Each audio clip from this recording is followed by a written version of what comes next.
Hello, thank you again for joining me for a thought of the day. Um, Today, I figured I'd be remiss if I didn't talk about the current events that are occurring on a global scale now, um, with the protests of George Floyd's death and so many other black brothers and sisters over the years. These protests, and some have devolved into rioting and looting, have occurred globally now, and it's becoming an issue that the world is paying attention to. And I wanted to talk about it because I've been convicted by a quote from Martin Luther King Jr., who said, "Our lives begin to end the day we become silent about the things that matter." And the history of racism and injustice towards our black brothers and sisters is something that I think we can't be silent about and we can't stop thinking about anymore. And I know it's a very political topic, and it's polarizing, and people are becoming so divisive over it. Um, and I wanted to make sure that I handle this topic with sensitivity, with gentleness, and respect, and understanding that my experience as a minority in America is vastly different from my black brothers and sisters. And so I want to be open to, the history of racism and injustice that they've experienced. And this whole, all these protests reminds me of the riots, the LA riots in 92. Can you believe that that was almost 30 years ago?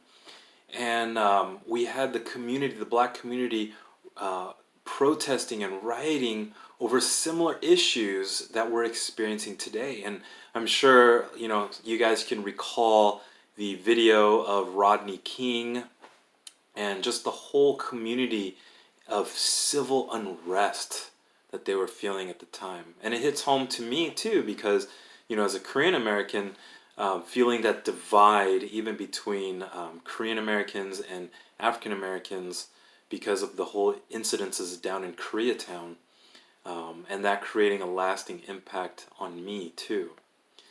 And the second thing that all this reminds me of is a story in Narrative of the Life of Frederick Douglass. On the civilian side, I'm an English teacher, and I have the students read that in my American Literatures course. And there's this one incident that Frederick Douglass, the famous abolitionist and former slave, writes about, where a slave was being whipped by an overseer, who the overseer was a disciplinarian for the slave owners at the time. So the slave was being whipped, and immediately after he's done being whipped, he runs to a nearby creek to cool off his back that was burning from the whip.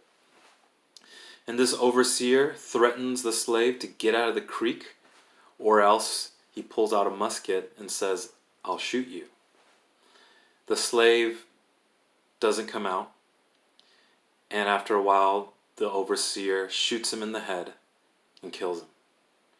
And Frederick Douglass recounts this incident, and what's most alarming is what happened afterwards was the slave owner just told the overseer to lie low and wait till this all blows over. And that's what happened. No justice ever occurred for that black slave. And in fact, there were so many examples of that occurring in that time, and that's why that work was so important, where Frederick Douglass opened the eyes of America to the cruelties of slavery and how America was handling these black Americans. And that was 180 years ago, and it's just sad to think that there is still a time where a black man will be murdered, will be killed, and the ramifications take so long, that justice took so long to occur. And it's sad, and it makes me really sad to think about. And I'm not going to say that I have a solution. I don't have a solution.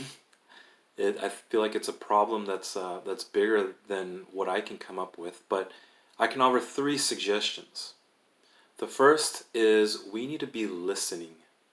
We need to listen to the stories of injustice, especially the racial injustice and bigotry and harm that has come to our black brothers and sisters.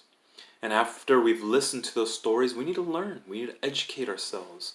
We need to abandon ignorance and desire to elevate ourselves by learning and becoming involved. And after we've listened and hopefully we've learned, the most important thing we can do is to love. We are humans with dignity, with value, and we ought to show that dignity and respect and love for one another.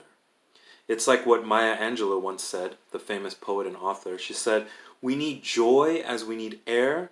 We need love as we need water. We need each other as we need the earth we share."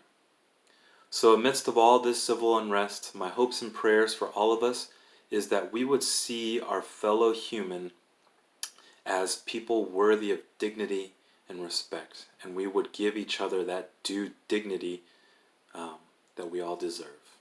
So God bless you guys, be safe, and I hope to see you guys soon.